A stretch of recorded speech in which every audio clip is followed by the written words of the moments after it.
আমি সরকারের কাছে প্রশ্ন রাখতে চাই, কেন আপনারা এই বিভাজিত রাষ্ট্র ব্যবস্থা গড়ে তুললেন? কেন ঐক্য ধরে রাখতে পারলেন না? কেন আজকে অমুকের বিরুদ্ধে আমি বলি, অমুক আমার বিরুদ্ধে বলে? এইভাবে কি নতুন বাংলাদেশ গঠন করা যাবে?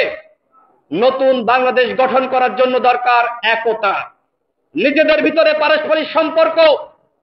আমি আজকের এই আলোচনা সভা থেকে বলতে চাই, যদি আমরা বিভাজিত হই তাহলে আওয়ামী লীগ আবারও ফিরে আসবে।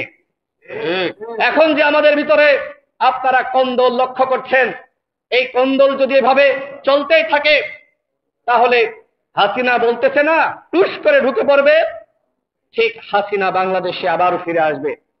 আর হাসিনা যদি ফিরে আসে তাহলে এই জুলাই বিপ্লবকে তারা ষড়যন্ত্র বলবে। এই জুলাই বিপ্লবে যারা অংশ নিয়েছে, আপনারা যারা অংশ নিয়েছেন, নেতৃত্ব দিয়েছেন, হাসিনা ফিরে আসলে সবাইকে ফাঁসিতে ঝুলাবে।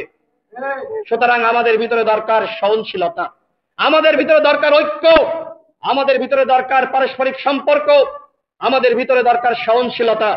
আজকে আমরা যারা রাজনীতি করছি, হোক বিএনপি, হোক জামাত, হোক গণ অধিকার পরিষদ, ইসলামী আন্দোলন কিংবা সিপিবি বা এনসিপি, আমাদের সবার ভিতরে সম্পর্কের দরকার আছে। জাতীয় স্বার্থে আমাদেরকে এক থাকতে হবে।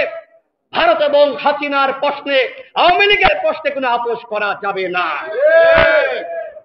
এই সরকারকে বলবো, আজকে আপনারা রাষ্ট্রীয় সভা করেছেন, কিন্তু এই সরকারের কোন উপদেষ্টার মুখ থেকে কখনো শুনেছেন যে উপদেষ্টারা বলেছে যে 2018 সালের কোটা সংস্কার আন্দোলন না হলে, এই ছেলেগুলো সেই সময় নেতৃত্বে না আসলে, এরা সংগ্রাম না করলে, রিমান্ডের নির্যাতনের শিকার না হলে আজকে 24-এর কোটা সংস্কার আন্দোলন হতো না?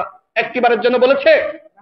এই সরকারের উপদেষ্টারা পরিকল্পিতভাবে আমাদের অর্জন, আমাদের ইতিহাসকে আজকে মলিন করার চেষ্টা করেছে।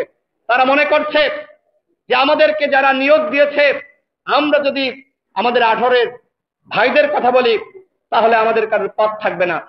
যে কারণে হ্যাঁ, কোনো কোনো কর্মকর্তার সাথে আমাদের কথা হয়েছে, তারা আমাদেরকে বলেছে যে তোমাদের কথা তারা শুনতেই পারে না, 18-এর কথা তারা শুনতেই পারে না। কেন? 18 সালের ইতিহাস রচিত না হলে 24-এর ইতিহাস রচিত হতো না। সুতরাং যে ঘোষণাপত্র ঘোষণা করতে চান, শহীদ মিনারে কোনো ঘোষণাপত্র আমরা মানব না। আমাদের কথা ক্লিয়ার, এই সরকারকে এই ঘোষণাপত্র দিতে হবে।